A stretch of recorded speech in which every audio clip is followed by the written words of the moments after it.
shift. We are narrowing that margins, and what does that mean for these types of things? Do sale numbers matter? At the back of their mind, I think yes, it's a competition, but are the console wars dead? Are they evolving? What is it? I think you should. We're entering a next chapter. It could mean a lot of things, you know. Yeah, no, I love that, Drew. That's a great contextualization. I think, especially with that streaming component of it, right? Like Yeah. we talk with the subscription models, it's no longer apples to apples. It's apples to bags of chips to shoes, right? Like Sure. there's just nope, that doesn't measure the same anymore. Speaking of things that people do measure and track extensively, well, Nintendo tracks what you play every single year. And earlier this week, they actually released out the Nintendo Year in Review. So, gentlemen, I would love to hear your year in review, how this went for you. What did you discover? And this is a nice little thing. And again, we're gonna call it out. It's sort of like the Spotify Wrap that comes out every single year. And so I'm gonna pull up mine. I already did mine earlier, but I need to actually like open up the browser here. I've got mine up right here too. Yep. So, do you, gentlemen and a scholar, Drew? Since you're a guest, let's you got to load it up here, but let's talk a little bit about what your numbers look like. Here. Ready to go. My numbers are high. Right. As I just said, I'm a Nintendo guy. Okay, so Drew, the first question I'm gonna ask you is what did you kick your year off with? January 1st, baby. I started with everybody 1-2 switch. What a way to go. Oh, what a way to go. Okay. 1-2 switch. That was all right. That was a Marty, big hit New Year's Eve the night before. It probably continued to the next day. Yep. Gotcha. Kept rolling in. I love that. Marty. So mine was January 6th, Suika game. Oh yeah. Oh my God, that's game right. That I played it for the first time and got completely obsessed with it for about a month or two. You define 2024 as a whole of the world. That would be like in one of like the top 10 items. Yeah. It took over the world. It was like Candy Crush. It came. Well, yeah, I remember we got a hold of it in 2020, and my Splash upstairs that has my main account. And like all of a sudden, whatever my normal analytics were for the year, October, November, and December were destroyed with the Squeaka game. I was like, I don't even know what results I can give you. Nintendo was like, "Is this your favorite game?" I was like, "No, it's most certainly not." I wish they'd play in their own profile. My first game, January 3rd, Prince of Persia, The Lost Crown. You got an early review copy of that, actually. So I was already starting a review on that. Tim, I know you're not feeling well. Would you like to share yours, or would you like to put it in chat? Or we can actually, if you would like, I'm also okay with you doing like an interpretive dance, and we can try and guess, kind of like charades. Ooh, I like that little charades action. Ooh, dancing sexy ladies. A clamshell opens up. Pokemon? Popcorn. Blowing bubbles. Bubble. Smash Brothers. Fireballs. Shot a Hadouken at some point. Ooh. Ooga. Street Fighter. I'm howling. It's Howl. Howl, yeah. Oh. Yeah, January 6th, I was playing Howl. That was a good game, too, and I enjoyed it very much. It's actually going to be on my list of games this year. Oh, interesting. Okay. So, Drew, how many games did you play in 2024, and how many hours did you put in? I played 68 games. Wow. Okay. Totaling. Only 68. Hey, you couldn't have put one more game in. I know. I let us all down here. 960 hours. Holy. Yeah. I need a life. I don't know. I think that Star Wars Hunters. That is spoiler. That is what I've been playing. That's like 3 hours a day, bub. That's pretty good. That's really good. Incredible. I would say touch some grass, pal. You all right? You doing okay? Hey, I touched plenty of grass. On the golf course. Of course. All right. Friendly nice. Golf wow. course. Golf course. That's a lot. Wow. Well done, Drew. Marty, that might include some of my son's profile. I will be blunt. I think there's certain games that I have to get on my profile for, the digital download type things, but. Gotcha. Yeah. Okay. So for me, 99 games. Wow. And 374 hours. It's not a good ratio, Marty. No, I know. But you gotta understand that some of these games, I would say at least 30 of these games were games that was like, hey, I need you to here's a review code. I need you to do a video on this. And then you never went back and played again. Yeah, I'm looking at games that are going by my Some of the tiles. Yep. Yeah. Tiles that are scrolling by, and I have like Mom Simulator on here. Yeah. I have milk. Cat milk. Yeah, not milk. Yeah, and ones I was like, what were we doing with our life back in May? Star Wars Hunter. Yeah, I don't know what we were doing with that one. So, That game. right. Seriously, For though, me, Justin, the eShop challenge. We need to do that again in 2025. Well, now's a pretty great time because there's a lot of pretty good sales on the eShop right around holiday time. So we should take 20 bucks and start shopping for each other. For me, I played 71 games. And my ratio is not great either. 230 hours. So just averaging about 3 hours per game. You're playing too much Xbox. Yeah, I think that's the problem. You know what? Here's the thing: is a couple of years ago, I got called out for playing too much Fortnite, and now I'm gonna come on now. What? We call that cheating. That's called you're cheating on Nintendo. Yeah, because I can guarantee I wasn't playing Overwatch or Fortnite on Switch. Tim, do you want to give us hours? 107 games, 510 hours. Nice. Wow. Tim is the workhorse for Nintendo dads, ladies and Apparently. Yeah. Jesse's is 3, and it's 940 hours, and it's all just Pitcross. That's it. All three just Pitcross. It's Picross, another Picross, and Echoes of Wisdom. That's it. He actually All did right, he did post his time did in he? here. Yeah, in the Nintendo channel. I thought he did. All right. Well, while you're grabbing that information, Drew, what are your most played games of 2024? Star Wars Hunters. 230 hours. I mean, that game came out what? Like July? June. It was June or July. Yeah. And I still play it. I not nearly as much as I used to, but I'll max out the pass. Wow. NBA 2K24, that's mostly my son. I'll jump on with him a little bit here and there and play. And then Brothership snuck in there because I apparently played that game wrong, and I played too much of it. I played 60 hours. I mean, I 100%ed it, but I don't know what I did wrong. I mean, I didn't die that often. I just feel like the battle took forever. Needed more offense, less defense. I was like, Brothership. What game was Brothership? Oh, Mario and Luigi. Mario and Luigi. Got it. Yeah. So those are my top 3. Yes. Nice. I love it. The court will recognize the hand that Mr. Timothy Alf is raising. Jesse posted just that his most played games was Pitcross S plus 229 hours. If I can. Wasn't far off, folks. 239 hours. Sorry. Pitcross records. That's more than you played Nintendo last year. Records of the Shield Hero was 50 hours. And then Mario and Luigi Brothership was 49 hours. With a total of 618 hours on his Nintendo Switch. 618 hours. Wow. Some intensity. Marty, top 3. This is interesting for me. Top game of the year, Mario and Luigi Brothership at 37 hours. Then Paper Mario: The Thousand Year Door at 28 hours. And then very close behind it, Power Wash Simulator at 26 hours. Nice. Okay. Good on. I will tell you my number 1 game is Prince of Persia: Lost Crown at 27 hours.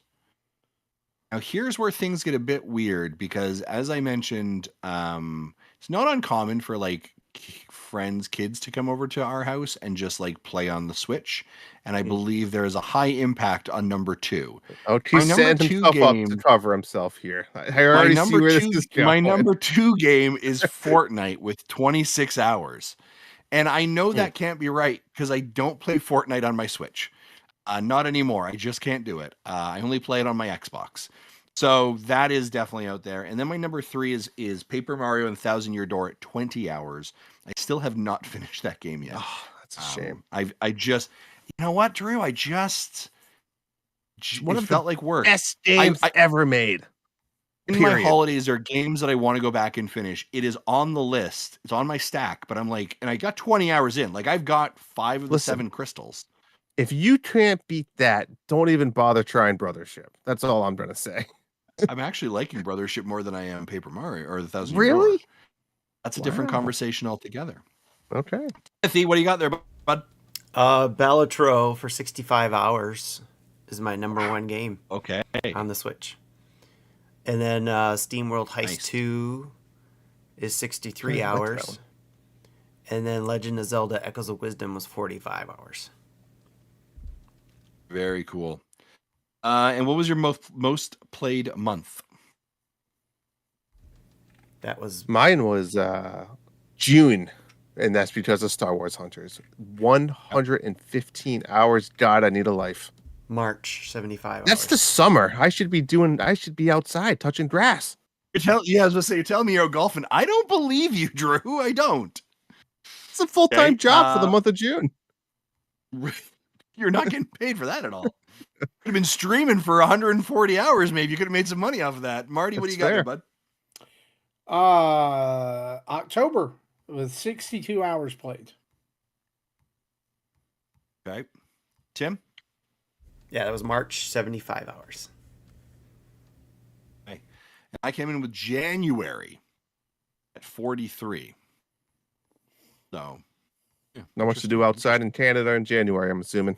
Well, in January, that was when we got Prince of Persia. And so that was 27 hours I put into Prince of Persia there. So we had that done before the review embargo came up. So that was an intense 2 weeks of a lot of Persia. Any other like key takeaways as you looked at your games for the for the year? Or any kind of your results? The game that I picked as my game of the year. Oh, are you going to say that now, or are you going to save it for your game of the year? I'm saying the game that I picked as my favorite game of the year was not one of the top 3 that I played. Wow, that's interesting. Okay. But it definitely contributed to my hours in October. Very interested. I'm gonna throw some Star Wars Hunters stats at you. So in June, I played Star Wars Hunters 24 days. In July, I played it 31 days. In August, I played it 23 days. In September, I played it 23 days. I had a good 4-month run of Star Wars Hunters. Wow. I would love to see, is there like some Star Wars Hunter leaderboard, and yet there's Drew's name like somewhere in the top, like 20. Yeah, probably just like at the worldwide, top. Right? Freaking love that. That is awesome. I always love these Nintendo review kind of fun things in the data that they end up looking at. But if you are like a person who shares a profile or shares a Switch with the family members, this data becomes can become skewed, right? Like my kids have their own profiles. They don't bother doing it, right? They just go to dad's, which is the first profile, and the next thing you know, like last year, you have 75 the squeak a game over a month, and it just throws all your stats to hell in the ham. We just got rated, by the way, just to let you guys know. We got rated by Rap Sheet. Cool. By 5 people. Awesome. Thanks. Oh, thanks very much to Rap Sheet, and welcome to Nintendo Dads. We appreciate you being here. It's awesome. Tim, anything you want to add to your wonderful commentary about our year in review? My game also was not the top 3 games I played of the year. So the one I picked for favorite games. So it's kind of interesting how that fell in a line. Although I will say Balatro is up there on that list for me when we talk about that. Nice. Balatro I ended up actually downloading because of your responses to it, Tim. And as a matter of fact, recently I actually ended up putting it on my phone. So it's a great toilet game. Thank you, Apple. Thank you, Apple Arcade, for making that completely free. And I was like, well, I guess I'm just adding that now to my phone. So awesome, possum. Let's jump into our next news item. Kind of an interesting, kind of a quick one here. We title this under Cheap Fakes on the Nintendo eShop. The Unpacking devs have actually called out Nintendo on some cheap fakes of their own game on the Nintendo Switch eShop, and it took Nintendo over 2 weeks before Nintendo actually removed the fake games from the eShop. This sucks. But is such a great example of sort of the over-bloated eShop and the amount of content that every single week gets dumped onto that thing, and how easy it can be to sort of be missed. And it really feels in a lot of ways sometimes when you look at some of that content like, who's missing the QA on this stuff? Who's missing the filters on this? This Artie, is go ahead. always one of my biggest frustrations with Nintendo around this time of year is the lack of moderation of their eShop, and here's why. Most of the time, this time of year, lots of new Nintendo Switch players are getting accounts for the first time and discovering the eShop for the first time. And these people, and I might as well just call them scammers, right? They position these games to be on the eShop when they're there for this certain time, so that you can get they can get a quick turnaround, right? They can get a quick few sales, even if the games are terrible. And I'll tell you, one of the saddest things you can go look at right now is go to the website Deku Deals, which is a website that we use each week in our weekly update to, alert people to the upcoming releases they should be prepared for. Today on our weekly update, I do these, by the way, and send them out. We had titles from December 13th that released that we try to highlight, and especially if we do a video on them, we put them in the highlight upcoming releases. I went from December 13th to December 24th before I typed in another game. Wow. So and you can just go. It's really sad to go and take a look at what is in the eShop right now, being released between now and Christmas. It is. I even hesitate to call it shovelware. That's how bad it is. One of the greatest things that I think Nintendo could do with the release of Switch 2 or whatever's next, whatever it's called, would be they need to hire someone whose job is content moderation for the eShop. I don't know whose job. I don't know if that exists. I don't know if that's a job or whatever. But it needs to be. Agreed. Because stuff like this, just in particular, this story, the dev who did not like this being on there unpacking. There was another game that showed up called Unpacking Director's Cut, and it was falsely named so that people would think that there was new or added content when it wasn't even the same game. And people do this to get that quick sale or to divert sales from already established titles. The other thing they do, and there's one game company in particular who is so bad about this, is to continually release the same 4 games with brand new names, like Guns and Knights Definitive Edition. Oh, Guns and Knights. You've read that's every week it's coming out. Yeah, they literally release Guns and Knights at least once a month. It's true. Guns and Knights Expanded Edition, Guns and Knights Ultimate Edition, Diamond Edition, Platinum Edition. Why Nintendo allows them to continue to do that, I don't understand. It makes literally no sense. That's where that gold label needs to come back. Well, it's funny too, Marty, because out of all the companies, like Nintendo, you would be like, oh, Nintendo would never allow that. But like they're the worst ones with it. It's weird that they're so passionate and anal about certain things, and then it's like, this is the one. Like they don't care about this one. Yeah. It's like the Wild West. It's a little bit. I mean, it's a little bit of obviously gaming the system, right? It is. And no shock. And I mean, I'll call out Jules Watson, and not in a bad way here, but I remember like Jules very openly said a while like he would deeply discount some of his games, right? Because all of a sudden now they're flagged for like, hey, when you go onto the discount section, all of a sudden you're like 90% off this game. Oh, I'll pay $3 for it, right? And just sort of like, but it puts the game back at the top of the pile, right? For visible eyes to get a hold of it, right? So it's sort of like you've sort of like don't hate the player, hate the game. Right. And sometimes you gotta do what you need to find your way. And I don't agree with what was happening here for obviously these fake games that I don't agree with.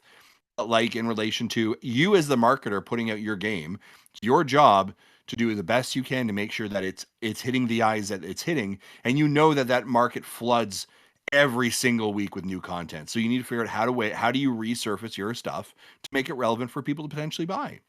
Agreed. Right? Because I mean, go ahead, Justin. I was gonna say, like, how often are we moving on to that next thing, right? Yeah, and I gotta steal what Marty said. I just looked it up. Knights and Guns. I gotta steal 30 seconds of your time and read all the Knights and Guns that are out there.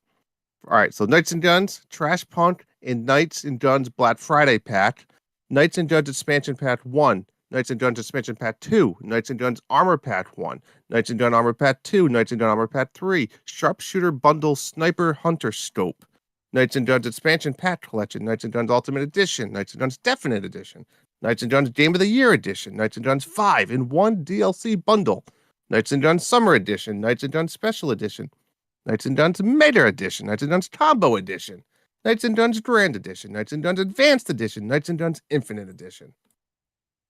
All released as separate games. Incredible. It's incredible. I don't know what to say to that. There's nothing to say. It's mind blowing. Yeah. Well, speaking of things that aren't mind blowing, and maybe if you want to avoid playing Knights and Guns, can I recommend some other games that have hit the Nintendo Switch eShop that you should or consider playing? That's a great segue. The NES has updated with Tetris. And the Game Boy NSO, Nintendo Switch Online, has Tetris DX. Fairy Tail 2 has recently come out.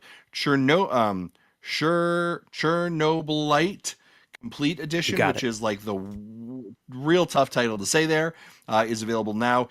Anton Blast, I believe, has finally hit the Switch eShop. The 13th. I think, Rain, there may be a patch that came out with it as well. I know there was some challenges with that game. And then on the horizon, we're just going to reference out Star Trek Legends, which is interesting. We're referencing that actually because most of these games that we've referenced, a couple of these games here, we already actually have content for you to look out for on our YouTube channel. So if you're curious about it, you can check those games out for your own review as well. Coming out soon, Tavern Talks, which is the Tempest Tantrum, which is DLC for Tavern Talk. Holy Dinah! Which comes out December 29th. Then as we look early on into the year, a couple things I want to call out here. On January 7th, we have Wise Memoir. On January 16th, you know I'm pumped. You know I'm getting hyped. You know I'm getting the red tie ready. Ladies and gentlemen, Donkey Kong Country Returns HD hitting the Nintendo Switch. It's going to be all Justin, all Donkey Kong, all day. I might maybe take a day and do a live stream. I don't know. Then we're going to move on to February 11th, Sid Meier's Civilization 7. February 14th, Tomb Raider Remastered. And February 27th, Yu-Gi-Oh! Early Days Collection coming out. Now, I'm going to make an interesting comment here. We're missing something in the month of February from Nintendo. Traditionally, Nintendo has been putting out a game in February. We know that in March, it's Xenoblade Chronicles X Edition. We know in January, it's Donkey Kong. We're missing something in February. Do not be shocked if we hear soon what an announcement might be in February for a game to be coming to the Nintendo Switch. Traditionally, games around this time are games that are traditionally remasters or what they would consider maybe low-hanging fruit, right? Something that may not sell as big as a mainstay big title. I offer to you a theory, ladies and gentlemen, and I offer it to this audience, that possibly February of 2025 is when Metroid Prime 2 finally hits the Nintendo Switch console. In preparation for Metroid Prime Beyond later in the year. This could be a shadow drop at one of the Nintendo Directs that may come up, or it's just going to be part of an announcement. But February is traditionally a spot they put games. And if you're like, no, they don't, Justin, this last year was Donkey Kong and Mario. Go back and check. Every single year, there's a game somewhere in that spot. They do not like to miss months. This is a spot for them to traditionally put remakes, remasters, games that don't traditionally sell as high as some of their big performers, like a Zelda, like a Mario Kart, like a Smash, any of that. Something's coming in February. That spot is weirdly open. Be prepared. You are now put on notice. Or you're getting Kirby. But I think, or you're getting both. Kirby in a Metroid suit. Hey, I want to mention this too, because we're talking about game updates. that if you're out there and you're still playing the Tetris 99 Maximus Cups, there is one this weekend for what is it? There's one this weekend. Let's see. Tetris? Is it the? No, it's Echoes of Wisdom. In fact, I got upset because I realized I just missed the NES Tetris theme. That was the one I was thinking on Tetris 99 at the start of December. This one is Echoes of Wisdom themed. It will start, if you're listening to the audio version of this podcast, it's already going on. So it'll be going on all weekend. And again, Tetris Maximus Cup, for those of you who have not played one of these yet, get 100 points in the tournament and you get the theme unlocked for free.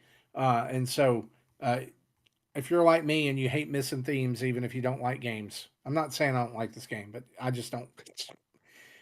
They very rarely offer a lot of the older themes, for sale again or like ticket purchase. So be sure to check that out.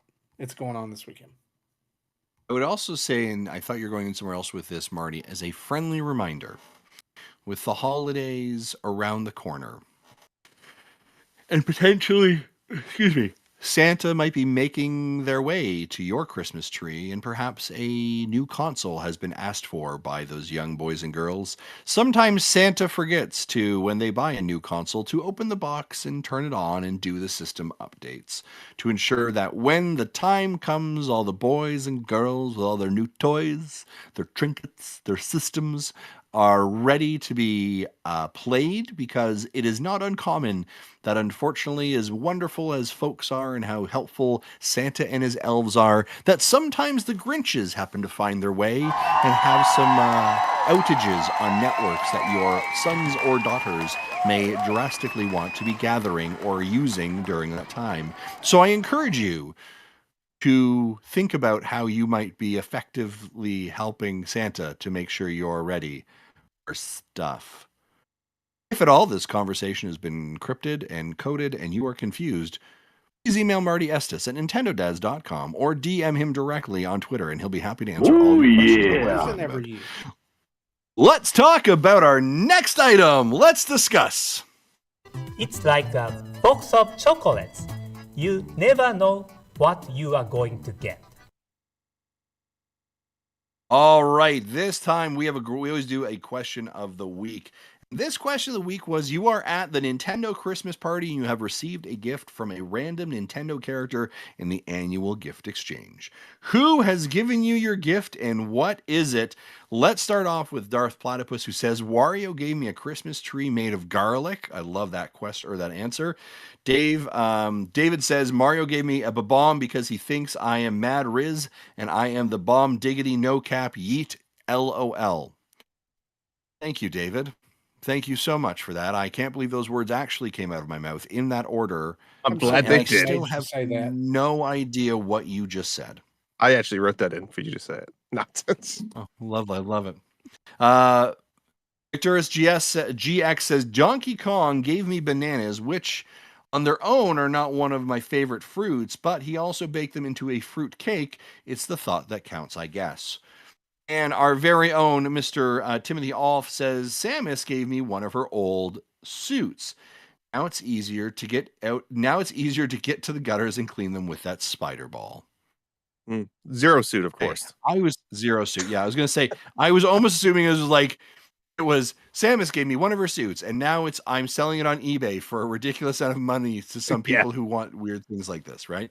Drew, I'm going to go to you first, buddy.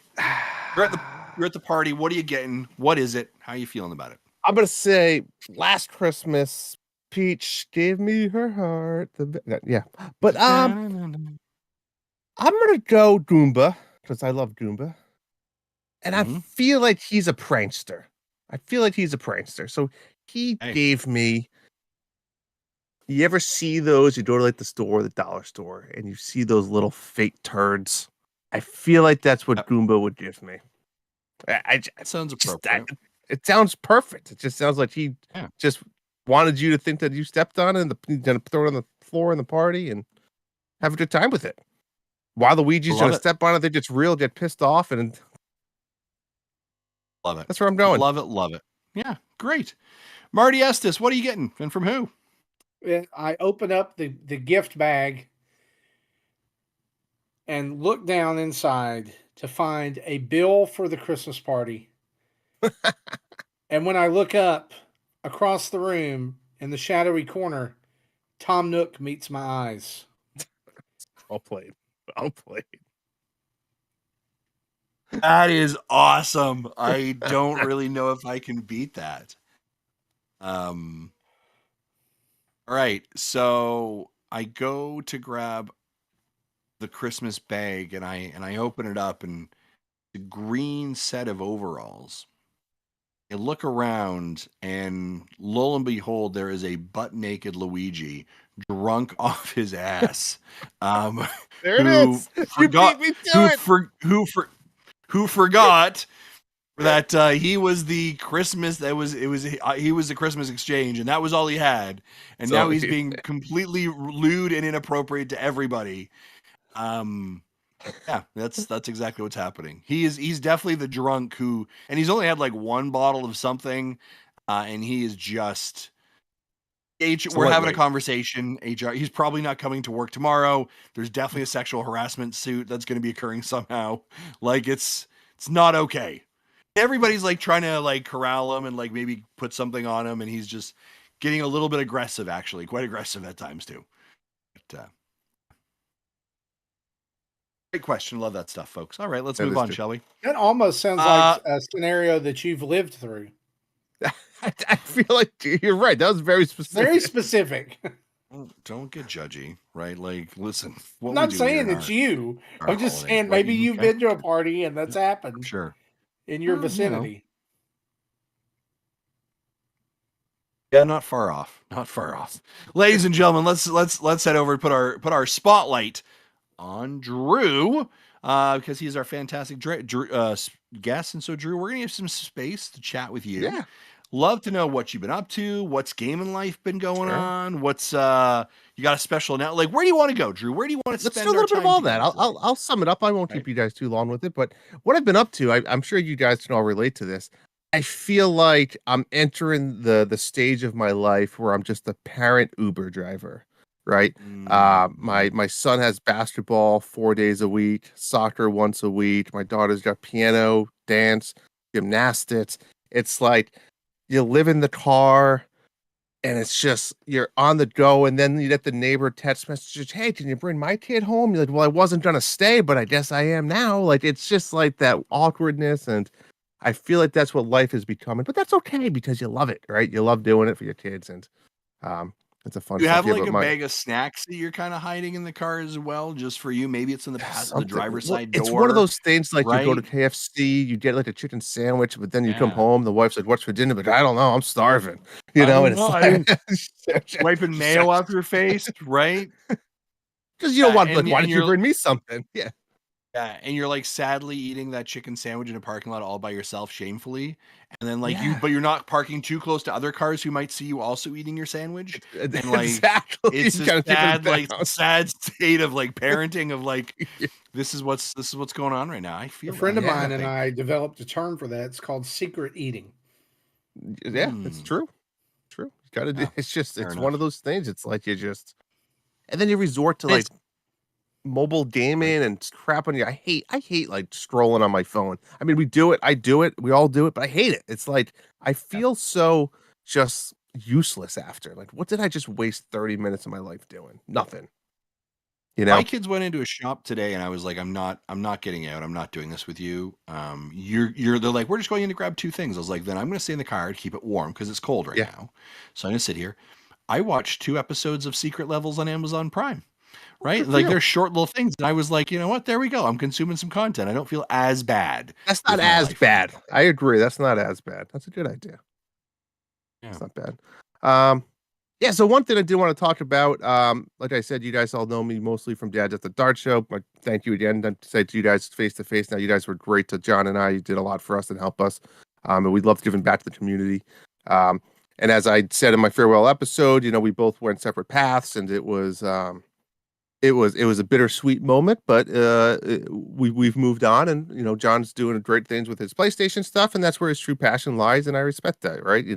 We do these things because we love it. It's passion, right? And that's what we're doing. So with that being gone for me and out of my history, right? I felt like there was a hole, and I needed to fill that hole. And podcasting, as you guys know, is a great hobby, because you can add to a Google Doc in your downtime. You're at your house or your home, so like if something ever happened and you couldn't jump on, it's not the end of the world, and the wife's happy because you're still nearby, and it's easy. So I love podcasting. I missed it. I said, all right, well, we got to get back into the podcasting game. So as coming off the premiere of last week's Video Game Rewards, the world premiere announcement that I wanted to share with everybody, myself, Mr. Bob Cousy, that we all know, Kevin, and Hambone Johnny himself got together. We've been getting together. We've actually done a couple in-person meetings, right? We went out to Colorado. Kevin has come here a couple times. Last year, we all went to Pat's East together. So we've gotten to become really close friends, which again is thanks to you guys. And we started putting our heads together and say, well, what can we do next? We wanted to be a little bit different, right? What makes video game podcasts a little bit different and stand out besides personalities? And we are going to be coming up with a new podcast. The name of the podcast is called 8-Bit Clubhouse. It kind of is a little retrospect on the video game world, and Clubhouse should be multiple things. It's a place for us to hang out. It kind of relates to golf a little bit.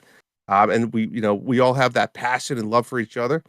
And we just are going to do unique takes. And one thing that we're going to try to pursue and push is this idea of segments. And we're going to have these rotating segments. So we kind of threw on a document, like 15 segment ideas.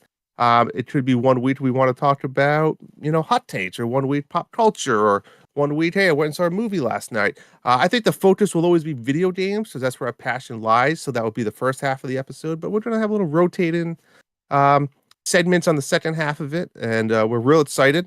I can say that there is a trailer that is now officially published, and I'll share it with you guys. And it's just a short trailer that kind of expresses a little bit what I'm talking about now. And we will have our first episode towards the end of January. So we're super excited. Awesome. The three of us get along really well. We feed off each other. We have a lot to offer from different perspectives, and excited to start our next chapter. So we'll continue to be active in the dads community and everywhere, So excited, super excited for it to start. And that logo looks super cool too. Yeah, thanks. Yes, yeah, I gave Tim a little sneak peek at the logo. It's a very simple but sweet logo. So I'll share it in the Discord and share the trailer. As you know, I've been doing podcasts in the past, and every time we talked about this in the pre-show with Jesse, every time I now started a new podcast, with my third new one, and it's like, it's never simple. It's never easy, right? You try to create a new podcast feed, it's like complicated. So there were some complications trying to get it on other feeds, but we'll get there. That's what happens, right? Nothing's perfect. Yes. So we're out there on certain platforms, I think Spotify and stuff now, but we'll get up to all of them shortly. We just have to get some approvals done. So more to come, but we're excited. Very cool. Very cool. Very exciting. Thank you for sharing that with us. That is awesome. Yeah, I'm sure. Thank you for tons of our audience. And I'm sure tons of our audience will be excited to jump in and listen and support. And yeah, it's amazing. So thank you for that. All right, folks, let's jump in to the rumors.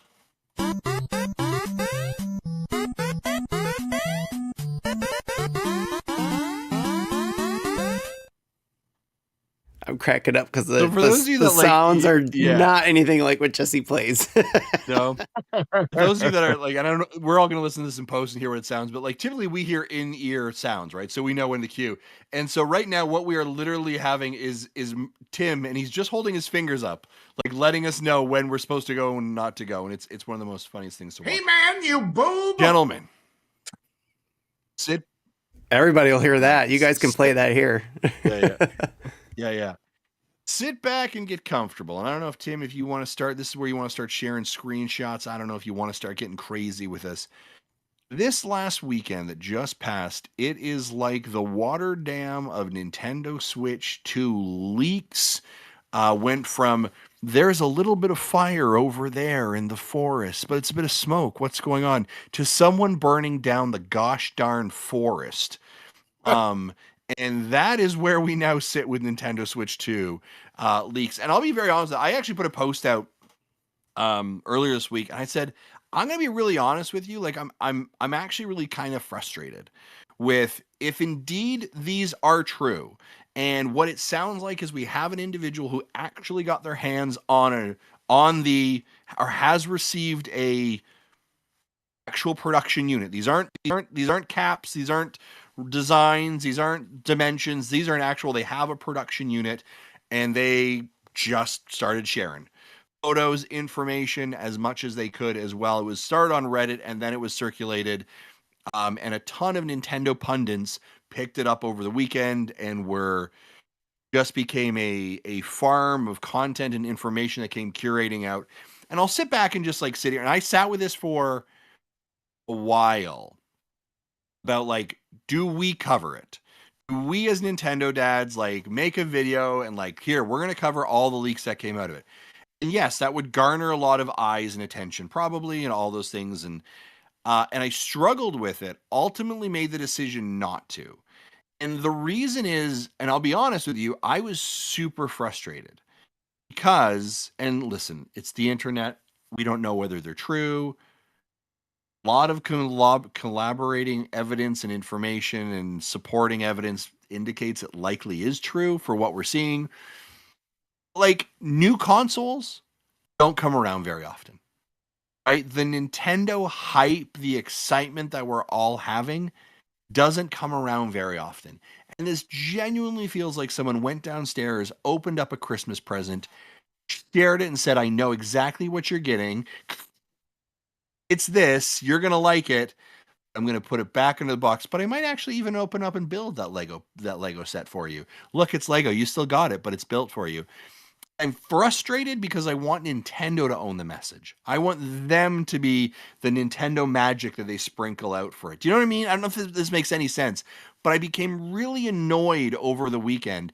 Now, did that stop me from consuming it, from looking at it, from understanding it? I'm going to be honest with you, I scrolled through our Twitter feed and it was all over our Twitter feed because we follow a lot of Nintendo pundits and organizations. So our feed is Nintendo centric. So it was pretty much impossible to get to pass. But I want to sit in that first beforehand and say, if you are a person who has not seen any of these pictures, any of this information, you want to be completely tainted with this information, this is sort of your warning. Please go forth. But I'd like to know, like, Drew, Marty, Tim, am I just being irrational? Am I being just a grumpy man? Well, Marty. Before you say it, Marty, real quick, Beer says everything on the internet is true. Just to let you know. So. Yeah, that's right. Thanks. I'm going to say this, and you're not going to like what I have to say, but I'm going to tell you that what I'm going to say is true, and it's some harsh medicine. And here it is. Nintendo has had all the time in the world to control their messaging on this. They've had all the time in the world. That's fair. And I don't listen to me when I say this. I don't say that joyfully. I don't say that thinking that leaks are fair. But when it's to the point that not only are Chinese like leak sites reporting this, but Dbrand is leaking its own case for the Switch 2, that's a problem. When The Verge is leaking stuff, it's a problem. And so I know you don't like what I'm saying, and that's okay. But here's the deal: Nintendo had every ability to stop this, or to curtail it. This is it's unprecedented. Nintendo stuff does not leak like this, because you remember when the Switch leaked back in the day, and the guy was like, "I could show you the UI," and like it was like 3 days before the console dropped, and nobody had seen the UI yet. And he's like posted on some clandestine site, and they're like issuing takedowns and all that stuff. Ask yourself why they're not doing this for this. So here's the thing: is I struggle with that statement of they had all the time in the world, because there's a level of entitlement to that statement, which is this is our information. right? So that we are deserving of it, and you should have given it to us earlier. I will say which that I is, don't say it that way at all. It is their information. The right. problem is that they slip back into the old Nintendo pattern of waiting way too long. I mean, Justin, they've given us a format to do this. They've been giving us carte blanche access to all their information for 10 years plus. You know, I mean, when the Switch was months away, they at least showed a teaser video of it. And so I struggle with, yeah, it does sound like entitlement, but everything's online now. Everything is out there. Everything, like, companies make announcements at the drop of a hat, and they had to have known that at some point that like, and I get, like, maybe where I get, not maybe, I'm not going to say maybe, there are things behind the scenes that have gone on that we're not aware of. Completely agree with that. For whatever reason, it got delayed. I honestly think that we were supposed to have this thing in our hands by now. And maybe we didn't because production got delayed, and so they're ensuring they have enough levels of stock available for us. And then, like as I said before, the reason that they wouldn't reveal it in September or October is because it actually undercuts the sales numbers that they would have during a holiday season. Like, there's a lot of business reasons and decisions that were made for that. I guess my statement here is, like, I'm not mad, I'm just disappointed. Drew, what were your comments about?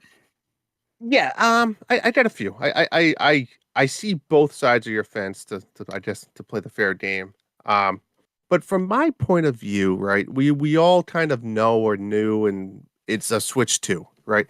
If we think back to all of the systems that have come out, right, for Nintendo, most of them were this new innovative technology. I guess the only ones that really weren't was probably the NES to Super NES, which was just really a powerful upgrade.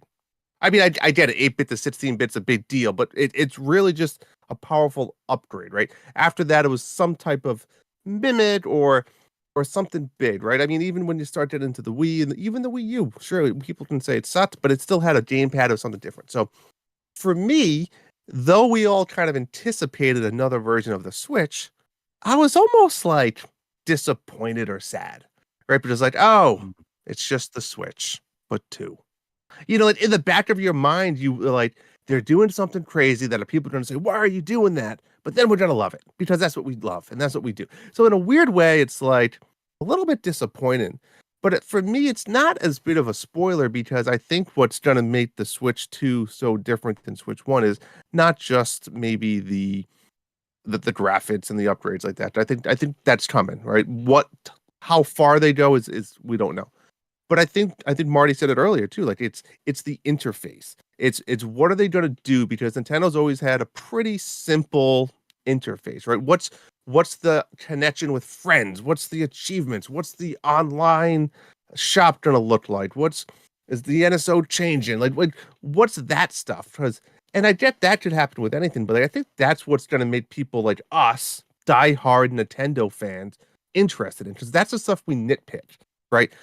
I personally am not going to nitpick if it's a magnet or a snap-on joy. It is what it is. Joy-Cons, we've had them for 8 years. Some of them are going to break. We're going to buy new ones. We're going to move on. You know, like if we have them again and they improved them, great. If we don't have them, great. I'm excited. What are we doing? You know, motion controls is moving out. What's moving in? Is it going to be some type of handheld VR? I don't know. But that's the part that I'd be a little disappointed in. And we don't have all that details. But that's the stuff I'm looking forward to. And then it's that big reveal, to your point, Justin, is how are they going to display that in like a 5 to 10 minute back to the pre-show Superman style trailer? Like that's the excitement that I want.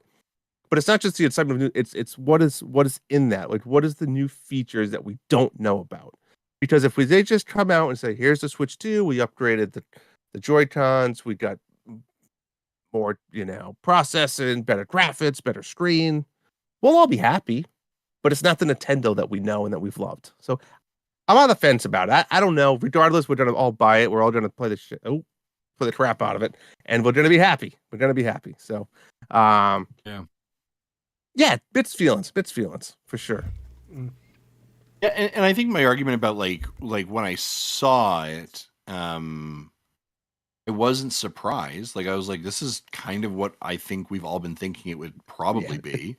This is very aligned with what we sort of heard regarding, hey, it's backwards compatible. Well, if it's backwards compatible, then we know some certain things have to be true, right? And this really aligns with what the president of Nintendo said before, which was more look at it as the next step or iteration of it, not a brand new gimmick. So I would say this, like when I saw it, I was like, yeah, I'm excited for that. That's awesome. I'm excited to see what software are we now going to be playing? Right? Are we now going to have conversations like, hey, by the way, day one, Final Fantasy VII Rebirth is coming to the Nintendo Switch. Elden Ring's coming. Like all those games that just got showed off at Game Awards that you're like, oh man, I really hope, but is it coming to the Switch? Right? That's what excites me. And so what I've seen, I'm happy about. It's more the leaker culture around it that I found really aggravating over this weekend. And I wanted Nintendo to own that conversation. I wanted them to very much own the announcement, the event, similar to what they did in October when like, here, we're going to show you the next thing. And none of us knew what it was. And it was, wow. Right. And so what's going to happen is we're all going to be like, yeah, cool. Seen that. Right. And it just feels a little bit lackluster, which I'm not a fan of. So let me jump in there. A little. Tim, yeah. So you guys all had very good points there, and I wanted to ask you guys this: how many Switches are sold? It's 100, getting up there, right? 150 plus, right? 150 plus million. Mm-hmm. Out of those 150 plus, who cares? Who's really looking at these leaks? 2%. I mean, a very small percentage of people are going to look at that, high right? Nintendo fans, right? Yeah, 5% or less. The larger amount of people aren't into this as much as we are, and the smaller percentage of that. So I think that's probably might be why Nintendo doesn't care, because we see kind of the same thing in the phone market. We called Apple as something similar that Nintendo could do. There's tons of people out there who are constantly leaking, this is what the next iPhone's going to have, and this is what the iPhone's going to look like, or even the Samsung phones. People who are really into that will look at that and want to, or get mad about these leaks, just like we are too, or in some cases we are. So, but the overall population of people who own Switches don't even know about these leaks. They just know that potentially there's going to be a new Nintendo console. What's that going to be? And then when the bigger media announces that, then they'll know about it. So there's that part of it. And I also wanted to mention that I'm also withdrew on the whole, how is it going to be better? So yeah, we got all these leaks about what's going, into the device. We know Nintendo. The part we don't know about is that what is that new gimmick? There's got to be something there. What is that going to be? And we don't know what that is yet, other than the magnets, So there's something else there that we'll find out, which is going to hopefully blow our minds, or we'll just be like, okay, but I'm in it for the more power, or whatever. So I think there'll still be something in it for everybody. And for the majority of people, it'll still be brand new, blow their minds type of stuff. And if you're listening to us, hopefully we didn't ruin it too much for you. Well, we're going to continue to ruin it. And sit in that pocket and have a bit of that conversation. So again, if you are not wanting to know anything about it, continue to not listen for probably the next 15 minutes. Let's break down what these rumors are and what they have it down for. So a couple things. It's called the Nintendo Switch 2. I like it. Seems simple. We talked about that earlier. At launch, there are 3 SKUs, a dark gray, a white, and a special edition. The dark gray looks very similar to likely what the original Switch launch was, as well as the white looking very similar to the OLED. And a special edition is unclear, being tied to a game is what they're saying. A game that starts potentially a game with a 9. A game with the number 9 somewhere in it. So it's Mighty Number 9. Ladies and gentlemen. Special edition. Final Fantasy IX is finally coming to Nintendo Switch. Well, I was just going to say, we're finally getting what I've always wanted, a Mighty Number 9 console edition. Wow, nice. I love can't it. wait. Mario Odyssey, 999 moons. Apparently, the buttons and sticks are a little bit larger. The sticks are Hall effect. So, sorry, Tim, you're a Hall effect freak. Tell me why that's important. It's because it doesn't use the old technology that was in the Joy-Cons where it grinds when you are using the sticks. The Hall effects use magnets for the sensors. And less friction, less materials rubbing off in there. So apparently it can't drift. Which was sort of the big thing that we've all said was like, if there's anything to fix, please, for the love of Pete, fix the drift, right? Listen, I still never had one drift in anything in my life, and I play a lot of Switch. That is unbelievable. I Did think you I guys sent just in play too hard? every single set of consoles. Did you ever play Smash Brothers? No. I mean, I have. I played the whole story mode and stuff, but I'm not a Smash Brother fanatic. I think Smash Brothers is the key there because that happened after we got Smash. We started seeing that stuff. Interesting. Speaking of magnets, the Joy-Cons are magnetically connect to the tablet. There's a special button on the back to release them. The magnets themselves are buttons, apparently. The dock is very similar to the OLED dock, but allows users to see more of the screen. This may be because the console is a little bit larger than what is currently there, or the dock is potentially a little bit more reduced in the front. There was some schematics I saw potentially that being an option. We talked about that for a second, Justin. Yeah. I we can. personally hate the design of the dock. I just don't like it. I think it's bulky.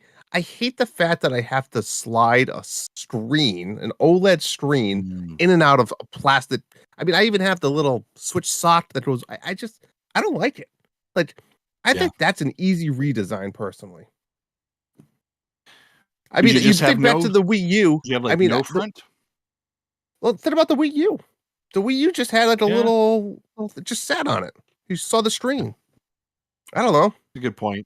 I like that. But the Wii U's cradle or whatever, or dock, whatever. I forgot the name. Didn't have a bump in processing power and extra fans inside of it. So I wonder if they're. I mean, I carry one of those Ginky covert docks wherever I go. So obviously you can do it in a smaller package, but I wonder if it's not cheaper for them to manufacture it in the larger package so that they don't have to have all the little intrinsic things that Ginky had to do on the inside. I think they talked about having to make a specially made Faraday cage for things and inside there, and I don't know how that works. Just my thoughts. I'm with you. Like, I could use less things sitting on the mantle next to my TV. Did you say they had to build a ferret cage in there? Is that what they built? Faraday cage. Yeah, little baby inside ferrets the are in there. dock, inside the Ginky covert dock, there's actually just small microscopic ferrets. Yes, and a little ferret wheel. They run all of the pictures back and forth between your TV and the Switch. That's what I thought. All right. Unbelievable, but fantastic. Game cartridges look like Switch cartridges, which is no shock, especially when we talk about the fact that they have to be backwards compatible. I am going to suspect there's going to be something on these cartridges that are going to make them not be able to be inserted into a Switch 1 console. So there'll be some sort of either slight adjustment or toggle or piece that outputs. And I think of the old 3DS had sort of this little nub. But either a nub or something in the docking, the actual integration of the pieces. And then the final thing is that we're going to hear about it in January of 2025. Man, I feel like we've heard that somewhere before, but I just can't remember who has said that several times over the last several months, but nobody believed him and he got yelled at on the internet for it. But it's so weird that now people are listening. Yes, Tim, who was that? Going back for a second, actually, to the carts. Not about who anybody was right or anything like that. Right. It was, but we won't know if that person is right until it actually happens. But anyways, game carts. What if Nintendo's going to try something new to where you can actually play a new game on an older Switch, but it's downgraded. They in their software, you can play it still, but you'd have a better experience on the Switch, maybe better graphics, but you could still play it. You on lose the sales Switch. though. You lose then you might lose sales with hardware. That'd be my only thought. This is also the same company who released a brand new edition of the 3DS only to play Xenoblade Chronicles on the 3DS. And That was Super the Nintendo only game that ever needed. and Super that. Nintendo games that you could play on the Oh Virtual yeah, Console. you can play them only on the new Nintendo 3DS Yes. XL. So, and that'll be the trigger for people to buy the Switch 2. You can only play GameCube games on NSO. I'm in. When I'm you all said in. you thought they were going to do something new with the card, I was like, they're going to take small CDs and put them inside a clear plastic case. Yes. And they're going to call them UMDs. Wii U MDs. So, folks, those are the Nintendo Switch rumors. We are getting closer to an official announcement. We know for sure that it will be announced before the end of March 31st. January seems like a very likely time, with probably a sale or release coming in April or May of this year. The big question will be, what is the hardware or what does the software lineup look like, and what are the additional features and functionality that it delivers? And as I mentioned before, what indeed is going to be the price point? Do not expect this to be at the price point that you bought your Nintendo Switch for 8 years ago. The market has changed. Nintendo's costs have changed as well. I would anticipate this is going to be more expensive and more in line with some of the bigger boys in regards to the consoles that they sell as well. So just prepare yourself. Do not be shocked. What do you think it's going to be? What is it currently in the US? Because I'm going to tell you, like, it's what's $299. $299 for the regular, $349 for the OLED. I would say in the US 400. 4. That's what I was thinking. I think that's the minimum. I think it's got to $100 be price minimum. increase. And I think in the Great White North, you're looking at about 500, 550 based on conversion. And add Sorry, $10 to dollars. $25 to that for the special edition. Oh, sure. Sure, for sure. Why not? They'll sell them. But yeah, we're getting closer and closer to it, and folks, it's going to be an exciting time. Let's jump into what you've been playing.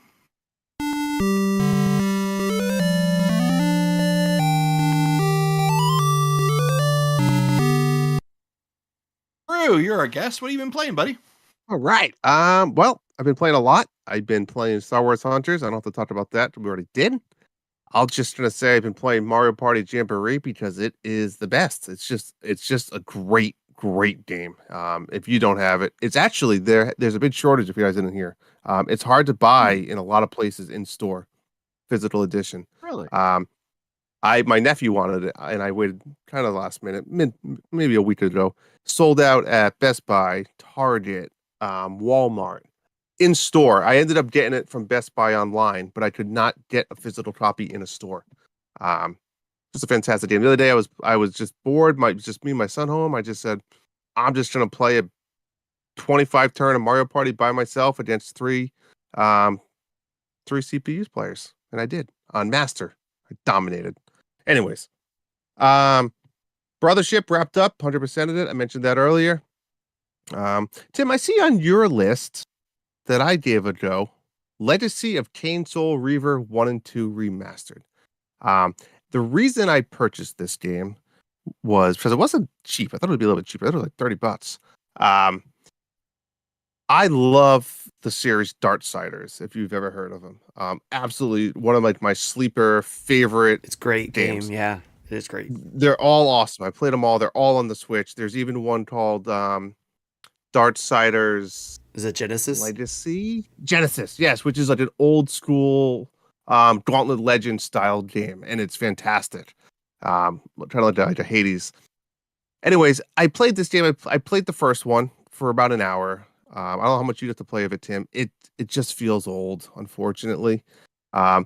It's like a action adventure, little hack and slash style. It's this weird dynamic that you switch back between like this soul world versus I don't know what they call it, like versus just normal world. And this like the idea is you have to capture souls of these monsters to stay alive. It just feels old. It's empty, right? Like a lot of old 3D gaming is. And I'll be blunt, I had no freaking idea where I was going or what I was supposed to do.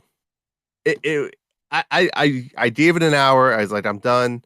I might try the second one to see if they maybe kind of figured something out a little bit differently. Yeah. But I mean, I spent the money already. I might as well try the second one. What was your thoughts, Tim, on it? I think it's that mindset that if you weren't prepared for it, that will definitely throw you off, because it is definitely that 90s gameplay with just upgraded graphics. And if you're not, you can get taken aback by it if you're not prepared for it. And I've already experienced that with other games that have been recently, remastered or whatever you call it, up-resed, and just realized, okay, yeah, they really didn't do much to the quality of life type stuff. It's still going to play like a 90s game, and the story is still going to be the story, which is probably not much, because it wasn't much of a narrative. It was more of, the hack and slash, like you said. But going to that mindset, knowing that it is what it is, with just prettier, he's got a facelift, then you might have a better outlook on it when you're ready for it. So, sure. Agreed. Did you play just the first one as well? Yeah, I didn't jump into the second one yet. Yeah, I think I'm going to try that over Christmas break and just give it another hour and see if it's different and grabs me. All right, two more games really quick. I just want to mention Coffee Golf is a mobile game that I have been hooked on, and I've gotten my new co-host Hambone and Bob Cousy to play. It's fantastic. Yeah, you don't even have to like golf. It's just a puzzle game. Yeah, right. It feels like it tries to be, and forgive me this expression. It tries to be big boy golf, but it feels like mini golf. Yeah, that's a great assessment. It's simple. Yeah, like I really dove into it when it first came out. I've not been playing it a lot, but I remember them describing it as coffee that or like it's a game you're supposed to play while you're having your morning coffee. One hand is all you need. One hand's all you need. Drink your coffee, play coffee golf. It's 5 holes, but they're all on the same screen. Yeah, and you're just trying to beat a certain score, get the lowest score. Yep, and it's the daily challenge, which I log in. I do every day. There's like a little story mode, and then you can play an online mode if you want. Simple 3 options. You get your unlockables every day. You can get different stuff. It's just a fun, relaxing game. It's a great pooping game, to be honest. All right, and then the last thing I want to talk about is the My Sims Cozy Bundle. I played this on the Wii back in the day when it came out, and for whatever reason, me and my wife just kind of connected with it back then, and it was a fun get together, play together type thing. So I saw it, I was like, wow, this is great. I remember playing this game. Let's get it. Let's play together again. And we did that, and we played through the entire first game. And yes, it is beatable because you can get a 5-star town. I love these games. They are very simple. They're fun. Going to school for architecture, I love building all these different buildings. You do have a lot of flexibility, and I'll be honest, if you can kind of think out of the box and be a little innovative, you can do some really cool things with very simple mechanics and very simple, I guess, materials of what they provide you. But yeah, it's essentially you go to this town, you got to build it up. There's people that you can move in. You have to kind of select. You can open up like a karate studio. You can open an ice cream shop. You can open up like a witch's house. You could open up an arcade, and then you have to go there, and they have little quests for you. Hey, I want you to build me an arcade cabinet. I want you to build me a couch. I want you to build me a bed. And then you go do these things. You have to go collect the ingredients, and you upgrade, and you open up new areas. So very cool game, a very relaxing Zen game. We beat it, and then we moved on to My Sims Kingdom, which is the sequel. It is a sequel. It's very different style, and I actually liked it a lot better.